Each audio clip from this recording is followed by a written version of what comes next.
जीवन हमें एक मौका देता है, इसलिए जब भी सही कॉलेज चुनने का समय आए तो सिर्फ मंगलायतन यूनिवर्सिटी आपके बेहतरीन भविष्य और सर्वांगीण विकास के लिए।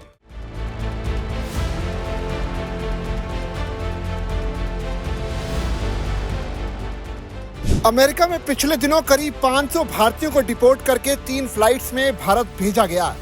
ये लोग अमेरिका में अवैध दस्तावेजों के साथ चले गए थे, लेकिन अब एक नया विवाद खड़ा होने वाला है। हजारों ऐसे भारतीयों के सामने अमेरिका से वापसी का खतरा मंडराने लगा है जो नाबालिग के तौर पर अमेरिका पहुंचे थे। इन लोगों को H4 वीजा पर अमेरिका में रहने का मौका मिला था। अब ये 21 साल के होने वाले हैं तो इनका भविष्य अंधकार में है। अमेरिका में मौजूदा प्रवासी कानून के मुताबिक नाबालिग के तौर पर आए लोगों को उनके H1B वीजा होल्डर पेरेंट्स पर निर्भर यानी डिपेंडेंट घोषित नहीं किया जा सकता। ऐसा करने से उन्हें वहां बने रहने की परमिशन मिल सकती थी। अब तक उन्हें 2 साल का मौका मिलता था और इस दौरान वो अपने वीजा का स्टेटस बदलवा लेते थे, लेकिन अब वीजा नीति में बदलाव ने उनके भविष्य को अंधकार में धकेल दिया है। कई लोग पहले से ही विकल्प की तलाश में जुटे हैं। कुछ लोग कनाडा, ब्रिटेन जैसे देशों में जाने की तैयारी में हैं, जहां बसने को लेकर नीतियां थोड़ी लचीली हैं। दरअसल अमेरिका में रोजगार आधारित ग्रीन कार्ड का एक लंबा बैकलॉग है। ऐसे में नए आवेदकों को नागरिकता मिल पाना तत्काल तो मुश्किल ही है।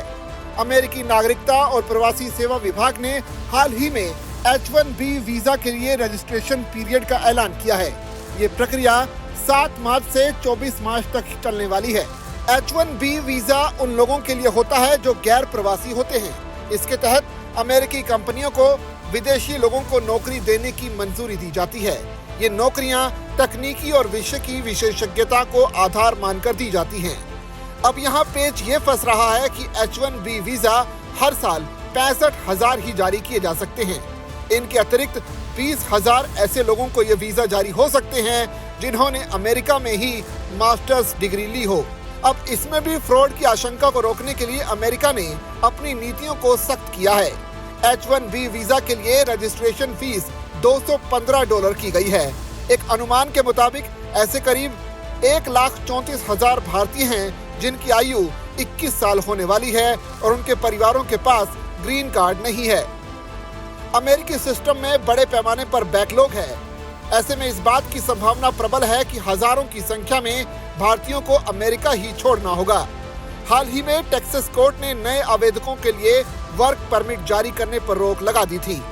अब तक एक नियम था जिसे deferred action for childhood arrivals कहा जाता है।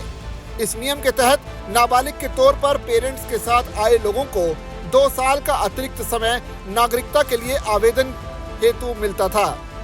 अब वो समय खत्म हो गया है। ऐसे में हजारों भारतीयों के पास कोई और विकल्प तलाशने के अलावा दूसरा रास्ता नहीं बचा है।